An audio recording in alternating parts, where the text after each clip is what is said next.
Hello everyone. Welcome to Embrace Equity podcast, where we explore the topic on diversity, equity and inclusion across the organization. We have with us today VP Operations, TSM, NMB and Graphene, Mr. Subodh Pandey. Welcome, sir. In today's episode, we'll be discussing on how to ensure diversity is given focus along with the focus areas and challenges faced by new units. Beginning with the first question, sir, what do you think is the importance of diversity, equity, and inclusion in workplace? As far as diversity is concerned, apart from women and other underrepresented groups, I would also include the next generation or the new generation as part of diversity. Because clearly, they bring a different perspective during any decision making. Also, I've seen a lot of creativity and freshness of ideas during a brainstorming session. And finally, I think diversity also brings maturity to the organization because people start to understand each other's views, each other's aspects, which is actually good for the organization. As far as equity is concerned, I have always believed that there is no intellectual hierarchy in the organization. It is important to give equal access to all employees so that each one thinks that their idea is being heard. As far as inclusion is concerned, it is important to foster a sense of value and empowerment in the employees. Only then we can have an engaged workforce. And why is it essential to focus on diversity and inclusion, particularly when new units are acquired? I don't know about other units, but as far as Bhushan Steel is concerned, it had a culture of tell versus ask. A typical bureaucratic structure where people are used to doing the same job for so many years. Also, each leader works in silos, and sometimes divide and rule is the culture.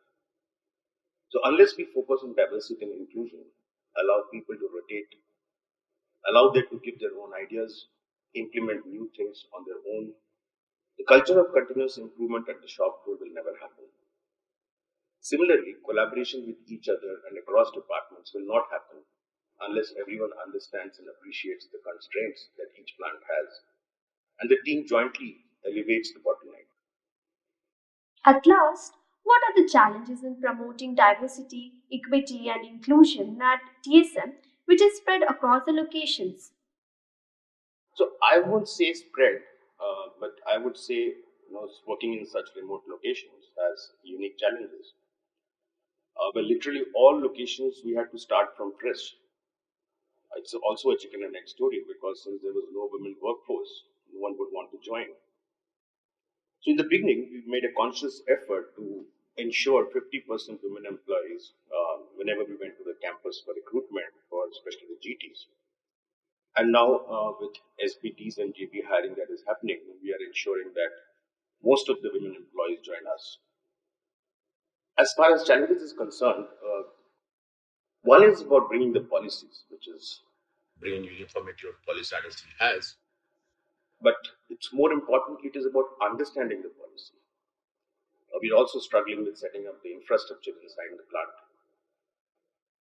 Also, such locations, probably except Hyderabad, we do not have good place to stay or places to visit or enjoy after work. So creating opportunities within the colony for entertainment is one of the biggest challenges that we have. We are trying to tie up with buildings nearby for lady employees to stay. I think one way to involve them is to make them part of teams which are driving improvement projects. Send them to Jamshedpur more often to see how things happen there. Give them opportunities to participate in various events and functions which happen in the colony. In fact, recently there was a scenario planning workshop which happened in which two of the young GTs women participated and contributed in a significant way. So these are some of the challenges, but we're still working on how to overcome them. Thank you for joining us on Embrace Equity podcast. We look forward to continue this important conversation.